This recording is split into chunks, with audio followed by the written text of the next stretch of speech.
Nous aurons l'occasion de parler avec Eric Levin, un expert économique, voilà, qui est expert et chroniqueur pour Radio J et également pour BFM Business. Je voudrais qu'on rappelle la dangerosité parler un peu de la dangerosité du virus et de la contamination pour vraiment engager les gens, je me mets à tousser, à faire attention parce que le virus n'est pas dans l'air, certes, mais le virus, se transmet très rapidement et il reste sur certaines surfaces. Ouais. Alors, il reste 24 heures sur le carton. C'est-à-dire qu'une personne qui a été contaminée par le virus et qui a, postillonné sur le carton, le virus reste 24 heures. Sur le plastique, il reste entre 2 et 3 jours. C'est important de le savoir. Sur le cuivre, il reste 4 heures et sur le métal également entre 2 et 3 jours. Ce pourquoi les mesures d'hygiène sont essentielles dans la lutte contre cet ennemi invisible. Voilà, il faut s'équiper de produits aujourd'hui qui désinfectent. Et il y en a beaucoup aujourd'hui sur le marché. Et donc le plus, bien entendu, à part bien sûr se laver les mains, etc., et désinfecter toute surface dans la cuisine particulièrement, mais aussi, on l'a dit tout à l'heure, les poignées des portes, les toilettes bien entendu. Tout cela, c'est des choses qu'il faut faire pour avoir une bonne santé. Voilà. Alors, je crois que... Je ne sais pas si nos amis de Radio J sont... C'est Judaïque FM. De Judaïque FM. Alors, je vais me faire taper sur les doigts. Judaïque FM sont en ligne. Bonjour. Olivier Issambert. Oui, nous sommes là, Cathy. Bonjour. Bonjour, Olivier. Alors, je crois que vous êtes avec un expert de la situation économique. On va essayer de faire un point avec vous sur ce qui se passe en France, parce que c'est vrai que les entrepreneurs, vu le confinement généralisé que vous êtes en train de vivre, s'angoissent. On se demande si on ne va pas se diriger vers une crise économique mondiale, un crash boursier même. Effectivement, un journal spécial ce matin consacré au coronavirus. Dans une première partie, nous aborderons, comme vous venez de le dire, Cathy, les conséquences économiques de ce virus dans le cadre de l'économie mondiale. Ensuite, nous aborderons les conséquences en France et bien sûr de votre côté en Israël. Je rappelle que cette émission est en votre compagnie, Cathy Choukroun et Olivier Granelik. Vous faites partie du studio Kalita de Jérusalem. Et sans plus tarder, nous sommes en ligne avec le chroniqueur économique de Radio J ainsi que sur BFM Business. Bonjour à vous, Eric Levin. Bonjour, Olivier. Eric Levin, est-ce qu'il est possible de réellement mesurer l'ampleur de cette crise économique dans le monde ? Elle est partie pour durer combien de temps ? Parce qu'en fait, on est un peu perdu, à part si on est un économiste chevronné comme vous. On entend ici et là que dans l'ensemble, les États débloquent tout d'un coup des dizaines et des dizaines de milliards d'euros, de dollars. Est-ce qu'on peut réellement quantifier les conséquences de cette crise ? Écoutez, je vais vous faire un peu une réponse un peu spéciale. Tout dépend de l'ampleur du coronavirus. Si on a une situation comme en Chine ou en Corée du Sud, où on se rend compte que les cas diminuent progressivement, il y a en Corée du Sud une nette amélioration, et en Chine, les gens recommencent à sortir de chez eux. Si on est dans ce cas de figure sur l'Europe et sur les États-Unis, a priori, le choc ne sera pas trop important. Maintenant, si ça dure, c'est évident que le choc sera important. Alors, ce qu'il faut dire quand même, c'est qu'il y a certains grands dirigeants qui ont minimisé ce choc sanitaire et ce choc économique. Trump, qui est un exacerbé, disait que finalement c'était une simple grippe passagère. Et puis hier, il a annoncé qu'il était prêt à débourser 1 000 milliards de dollars. Oui, 1 000 milliards de dollars, c'est un chiffre énorme pour une relance budgétaire, avec la possibilité de donner 1 000 dollars à tous les consommateurs américains. On a le même cas de figure, on y reviendra sur la France. Bref, on a le sentiment que tout le monde est un peu perdu, qu'il faut regarder au quotidien les cas de coronavirus, et que pour l'instant, le monde économique est bloqué. Je vais vous donner quelques chiffres. Par exemple, dans le transport aérien, on estime que les pertes de chiffre d'affaires cumulées cette année pourraient dépasser les 120 milliards d'euros. Quand vous d'autres chiffres, vous avez par exemple en Chine des statistiques, on a eu une production industrielle sur janvier qui a baissé de 13%, des ventes de détail sur janvier-février qui ont baissé de plus de 20%, donc on est vraiment dans l'inquiétude. On a le sentiment que tout le monde est à la manœuvre, les banques centrales baissent les taux d'intérêt fortement, les gouvernements sont à la manœuvre en termes budgétaires, mais on ne sait pas du tout, c'est un cas de figure qu'on n'a pas connu sans doute depuis la grippe espagnole. Mais dans la grippe espagnole, on n'avait pas les mêmes paramètres pour juger. On a le sentiment qu'on est un petit peu tous perdus, et c'est pour ça qu'on a par exemple sur les marchés financiers de fortes baisses. Alors c'est pas le sujet du jour, mais je tiens quand même à vous dire qu'on baisse entre 25 et 35% depuis le début de l'année sur les marchés financiers. Et puis il y a un chiffre à retenir, c'est que toute baisse de 10% des marchés américains entraîne une perte à peu près de 0,7 points de PIB, ce qui veut dire qu'on a perdu à peu près 30% sur les marchés financiers américains, et ça fait déjà 2 points de PIB en moins, ne serait-ce qu'à cause de la chute de la bourse. Je vous laisse imaginer, avec une mauvaise condition économique, on peut dire que quasiment au moment où je vous parle, on est en récession économique dans le monde, aussi bien en Europe qu'aux États-Unis et même en Chine. Est-ce que vous pensez, Éric Lévin, c'est Cathy Choukroun du studio Qualita de Jérusalem qui vous parle. Est-ce que vous pensez que on va arriver vers un crash? Est-ce qu'on peut tenir et combien de temps? Récession, certes, mais un crash, c'est possible? Écoutez, si on parle de crash boursier ou de krach boursier, on y est complètement. C'est-à-dire que grosso modo, dès qu'on dépasse à peu près 20% de baisse, on est dans un krach. Donc il y a un krach boursier.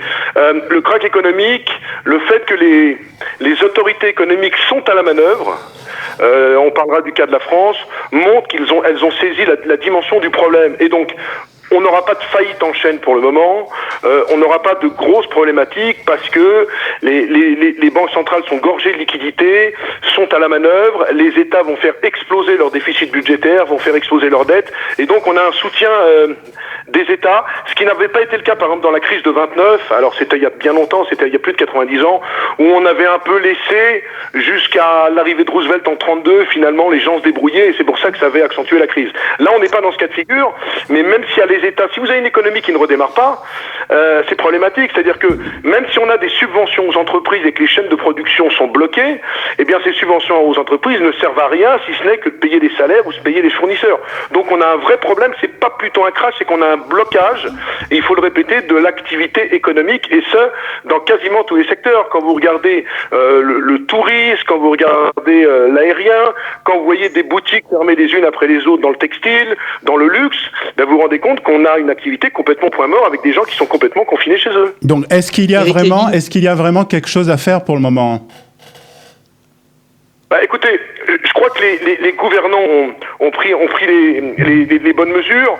Quand vous voyez par exemple ce qui va être fait sur la France, on se rend compte que les autorités économiques comprennent qu'il y a certes un risque sanitaire à ne pas négliger, mais on en parle avec ce confinement, et il y a aussi un risque économique à ne pas négliger. Et là on peut dire qu'on va quand même dans le bon sens. Le gouvernement a débloqué par exemple, on va parler de la France, 45 milliards, il y a 32 milliards de reports de charges fiscales, il y a 8,5 milliards pour les mesures de chômage partiel, il y a la création d'un fonds de garantie de 300 milliards d'euros. Alors ça veut dire quoi? Ça veut dire que l'État assure pour tous les nouveaux prêts bancaires environ 300 milliards d'euros. Ça veut dire que les banques doivent prêter aux PME sans distinction. Vous avez la création d'un fonds de solidarité pour les entrepreneurs et les commerçants avec plus de 500 000 entreprises concernées. Bref, on sent que vraiment les gouvernants sont à la manœuvre et vont tout faire pour que l'activité économique, même si elle est paralysée, n'entraîne pas des faillites en cascade. Parce que la grosse problématique, c'est pas que l'activité économique soit simplement paralysée, c'est que vous ayez des faillites en cascade, et c'est pour ça que Emmanuel Macron lundi soir a frappé très fort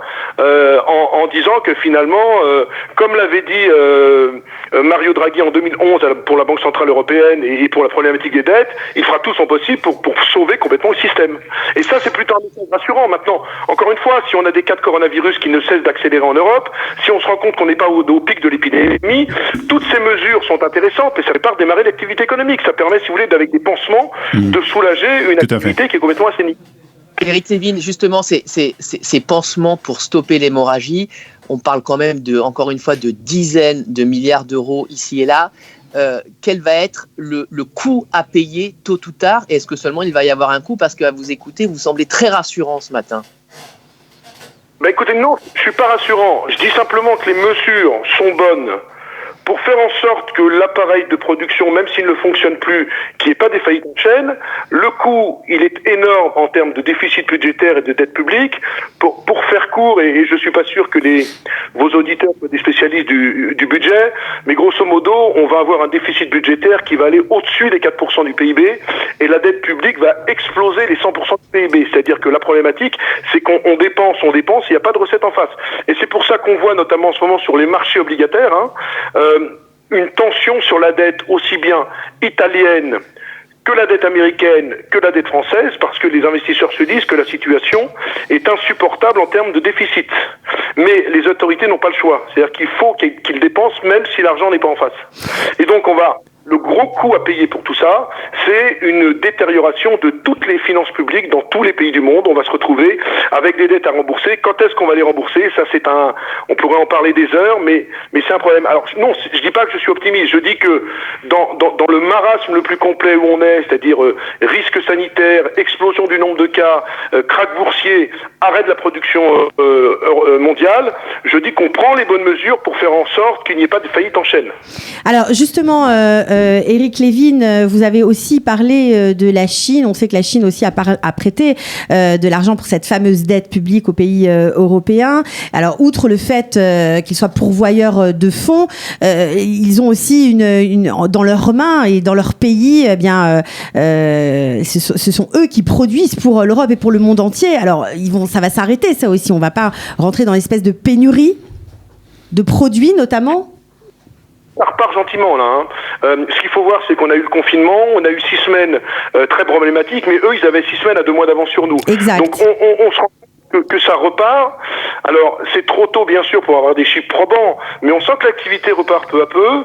La grande problématique pour la Chine, c'est qu'il y a une quinzaine d'années, quand on avait eu le SRAS de sinistre mémoire, c'était en 2003, la Chine représentait, disons, à peu près 6% du PIB mondial. Maintenant, elle représente 20% du PIB mondial. Donc exact. C'est vrai que problème. si la Chine repart, ça pourrait être un petit point positif, mais encore une fois, si vous avez une activité complètement au ralenti en Europe avec des usines bloquées, même si la Chine repart, vous ne pourrez pas acheter les composants, parce que même si vous avez les composants, vous ne pouvez pas faire repartir votre appareil de production. Donc voilà où est le blocage. Alors, Éric Lévin, est-ce que finalement, Éric Lévin, toute cette crise que l'on traverse avec les conséquences économiques que l'on connaît et ces méga interventions des États souverains, est-ce que ça souligne pas finalement quelque part la fin du néolibéralisme en France comme en Israël et le retour à cet État durable? Écoutez, c'est vrai que quand on entend par exemple Bruno Le Maire avant d'être à l'antenne avec vous, j'écoutais sur une autre chaîne qui parle de nationalisation, on peut se dire que cette crise, c'est un peu le retour de l'État-providence. C'est-à-dire qu'on est passé à l'ultra-capitalisme où finalement la seule chose qui comptait, c'était la rémunération offerte aux actionnaires et peu importe finalement les salariés. Le but, c'était de produire et d'être extrêmement productif. C'est vrai que ça va peut-être faire prendre conscience cette crise qu'il y a un changement de paradigme. On va sans doute passer de cet ultralibéralisme à un État social, ce qu'on peut appeler l'État-providence. Encore une fois, tout cela a un coût. Donc là, on est dans l'espèce d'effervescence où on se dit oui, l'État est à la manœuvre. Après, jusqu'à quand? Combien de temps? Après, même si ça va mieux, il faudra faire repartir l'appareil de production. Il y a beaucoup de défis, il y a beaucoup de challenges. Et puis, il y aura quand même après une facture à payer pour tout le monde, pour les entreprises, pour les États. Bref, il y a quand même encore beaucoup d'incertitudes. Alors, Éric Lévin, nous sommes en Israël, donc forcément, l'impact sur l'économie israélienne nous concerne au premier plan. On sait bien sûr qu'Israël est dénommé comme la Startup Nation. On aimerait savoir si les entrepreneurs ici, d'après vous, ont une épingle dans ce nouveau système qui se profile à tirer. Voilà. Est-ce que vous pensez que ça va doper encore ce monde de la start-up? Est-ce que vous pensez que il va continuer à y avoir des échanges, des investissements entre la France notamment et Israël? Quel est votre point de vue? Alors déjà, un mot, la France est le 8e fournisseur d'Israël, le 9e client. Exact. On a des gros Alstom, Thales, L'Oréal ou encore Decathlon. Alors ce qu'on peut penser, c'est qu'il va y avoir non seulement une énorme baisse des échanges entre les deux pays, mais c'est normal et tout est bloqué, mais aussi une baisse de l'investissement.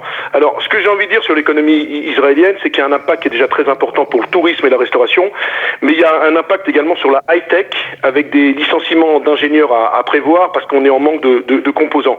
La high-tech, c'est 13% du PIB et 45% des exportations. Alors moi, j'ai fait quelques petits calculs, j'ai appelé quelques experts par rapport à ça. Ce qu'on peut dire, c'est que si on a un arrêt partiel de l'économie israélienne, disons durant 6 semaines, ça peut coûter environ 3 milliards d'euros, ce qui veut dire qu'on ne serait plus sur une croissance de 3% attendue cette année en Israël, mais sur une croissance de 1%. Maintenant, si ça dure beaucoup plus longtemps, si ça dure, disons, environ 9 semaines, le coût sera sans doute beaucoup plus élevé et l'on pourrait se retrouver en Israël en récession, parce que il faut bien dire une chose, Israël n'échappera pas à cette tourmente. Mais tout de même, Israël est rentré dans cette crise avec quand même quelques points d'avance, comme vous l'avez dit, la croissance, le plein d'emploi. Mais ce que vous nous dites, si cette crise dure, on risque d'avoir aussi les répercussions ici sur l'économie israélienne. La baisse du shekel qui handicape beaucoup les exportateurs israéliens. J'ai regardé un petit peu les chiffres. En 15 jours, l'euro shekel est passé de 3,70 à 4,22 et le dollar shekel de 3,40 à 3,84. Ce qui veut dire que les investisseurs... Les retraités sont contents, mais les investisseurs un peu moins. Pas épargnés par cette lame de fond. Alors c'est une mauvaise nouvelle pour Israël et c'est peut-être une bouffée d'oxygène pour les retraités qui vivent en Israël, les retraités français je parle, et surtout pour les exportateurs, même si on sait que les échanges internationaux sont un petit peu bloqués en ce moment. Très bien. Éric Lévin, merci beaucoup. Merci infiniment pour toutes vos précisions ce matin. Je rappelle que vous êtes chroniqueur économique sur Radio J, sur BFM Business. Merci à vous aussi, Cathy Choukroun et Olivier Granilic, en direct du studio Qualita de Jérusalem.